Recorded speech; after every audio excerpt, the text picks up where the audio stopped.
nobody who does those anti-Israel protests is pro-American. Mm-hmm. They're not. In the same way that you'll notice that the pro-Israel protests that do sometimes happen, the pro-Israel rallies that have happened occasionally in America and elsewhere, they're always filled not just with Israeli flags, but American flags. And if you go to any of the small number of pro-Israel rallies in, say, Britain, they all finish with, they always have, Israeli flags and British flags, and they finish with the singing of Hatikva, the Israeli national anthem, and the singing of God Save the King. It is impossible to conceive of a pro-Palestinian protest finishing with the singing of God Save the King. That tells us something. That tells us something. In fact, maybe it tells us everything. These people hate Israel first, but they hate America and the rest of the West next. And they're coming for the rest of us next. And therefore, we should decide whether we have a benign and tolerant attitude toward these people or not.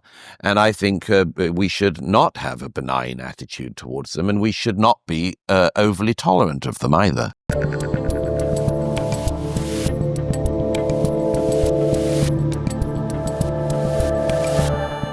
To connect this to where we started, is that the strange part, that there's this tiny little country that has extraordinary security issues just because of the geography and the size and all of that stuff and the endless focus that's on it, and yet by what you just said, it seemingly is set up to succeed maybe more than where we are right now? Oh, sure. I mean, a nation can go adrift over time, sometimes quite swiftly, with enormous ease. You just have to deracinate it. You have to demoralize it. You have to claim it doesn't have any culture worth defending. You have to claim that there is no culture. You have to claim that everything else is better. And that's all been done to Britain in my lifetime. But, one of the things that's very positive about the post-October 7th period in Israel has been that many people queried whether or not young Israelis had also fallen into this trap. And they've answered it. I've said this very often since the 7th. They've answered that question, which is that the people who thought, are the younger generation in Israel up to it? Have they become weak? Have they become, flaccid and so liberal that they just want to party and so on? And they've answered it. They've shown the answer is no, and actually we'll fight for all of these rights and we'll defend our people. And there is a great hope in that for other countries in the West, including Britain and Western Europe, which I think, apart from Canada and maybe Australia, are the worst affected by this deracination.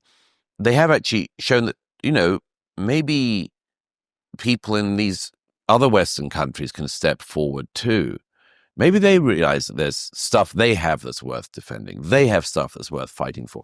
And at the moment, all they have to do is fight for it metaphorically. Right. At the moment. And that's the chance to think in advance of what the situation might be down the road and where you would like to stand in what could yet be a much wider conflict. So what would you say to somebody who's watching this, who's going, well, I just don't care about the Middle East, and I live in the middle of America, and I don't really care that much about the UK, and I don't really care that much about Europe and everything else. Like, why should I care about any of this stuff? Yeah, I mean, that's a perfectly reasonable thing. I mean, Americans in general have several bits of enormous luck. Especially we're going to take Canada now, so we'll have a nice buffer. Absolutely, that'd be a good buffer zone. Yeah. America is lucky in her neighbors, lucky in her geography, lucky in not having been ever having faced a serious land invasion since the foundation.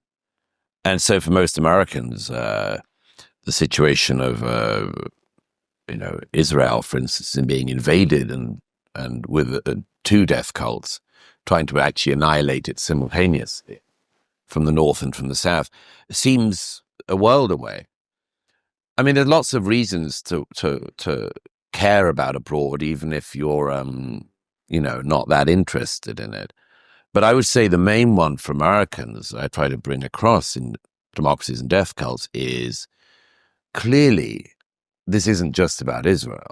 I mean, clearly, and I have a sort of good standard on this, which is, if I can say so myself, which is, find me a pro-Hamas, anti-Israel protest in America that has anyone carrying an American flag. Yeah.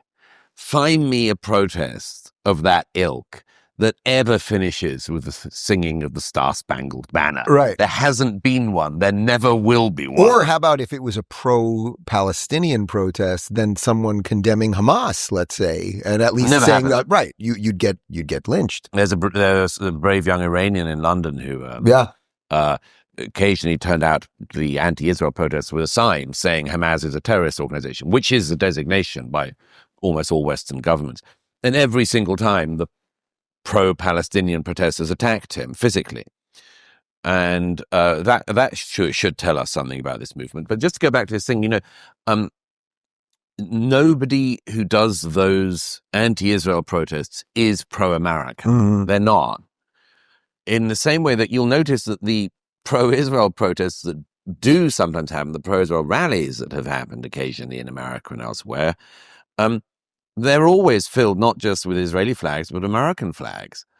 And if you go to any of the small number of pro-Israel rallies in, say, Britain, they all finish with, they always have, Israeli flags and British flags, and they finish with the singing of Hatikva, the Israeli national anthem, and the singing of God Save the King.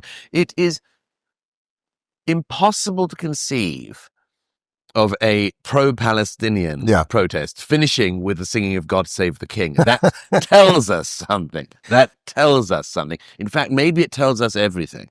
These people hate Israel first, but they hate America and the rest of the West next. And they're coming for the rest of us next. And therefore, we should decide whether we have a benign and tolerant attitude toward these people or not.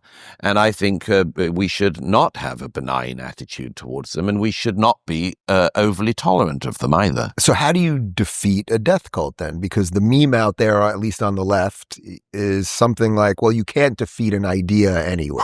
It's just impossible. Yeah, I know. I mean, it's such an impossible and difficult thing to destroy the ideology of Hamas, isn't it? I mean, Hamas having been around for millennia, of course. But there is this idea that, okay, you kill enough of them and then more of them rise. Yeah, all of this is said by people who've never been anywhere near conflict and don't understand anything about conflict. And first of all, you can defeat Hamas. And the IDF has spent the last year and a half doing so. People who say you can't defeat a death cult, first of all, are being defeatist by definition. And secondly, don't realize that you can. And I would give many examples from history, but perhaps one which is one of the less used but is very, very important is just look at the ideology in Imperial Japan until 1945. This was an ideology which had been in place for centuries and very, very deep-rooted. And, as you know, the Allies, when they're moving through the Pacific, just always thought, this is an entire population that's willing to kill and die for the emperor. Well, Imperial Japan was defeated and utterly defeated. And once it knew it was defeated, it actually had the opportunity to reboot. And now Japan is among the community of nations and a great ally, and the death cult that was there in Imperial Japan is effectively dead. Fine. Same thing can happen with Hamas, Hezbollah, Islamic Jihad, and all the others. And they're much easier to defeat than Imperial Japan was. And they are infinitely easier to defeat. But in order for it to happen, they have to know they've lost. It's not just they have to be killed in large numbers. It's not just they have to be defeated on the battlefield. They have to be defeated in the realm of ideas, which shouldn't be the hardest one. It should be the easiest one. But they also have to know they've lost. And that's why, I'm very excited by the suggestions that President Trump has put out about Gaza, because fresh thinking is going to be needed. But I don't see any reason why, if a group of people, in this case the Arabs in Gaza, elect a death cult to rule them in Hamas, and that death cult launches war upon its neighbors, I don't see why they get to keep the territory from which they wage war. I think they should lose the territory, and I think they will. And once they've lost territory, perhaps in time they'll realize that they've lost in other ways. This isn't impossible at all. The people who say that it's impossible to destroy a death cult have never seen a death cult destroyed, and they don't know the good work that can be done by democracies in destroying them. Let's be real. Losing weight isn't just about looking good. It's about taking back control of your health. Right now, 42% of American adults are classified as obese, and obesity is directly linked to serious conditions like heart disease, diabetes, stroke, and cancer. If you've tried diets and workouts with no results, it's not your fault. Big food and big pharma have made it nearly impossible, flooding you with conflicting info and setting you up to fail. But here's some good news. The wellness company just dropped a revolutionary GLP-1 peptide oral formula developed by their chief medical board to boost metabolism, curb cravings, and help you lose weight. That's right, no injections and none of the severe side effects we're seeing from some of the popular alternatives. Just add drop to water, gradually increase the amount over time, and let your body do the work. Right now, you'll get $75 off plus free shipping when you head over to twc.health/Rubin and use code Rubin at checkout. Take action today for a healthier tomorrow. If you're craving more honest and thoughtful conversations about politics, check out our politics playlist right here. And if you don't want to miss any future videos, make sure to subscribe and hit that notification bell.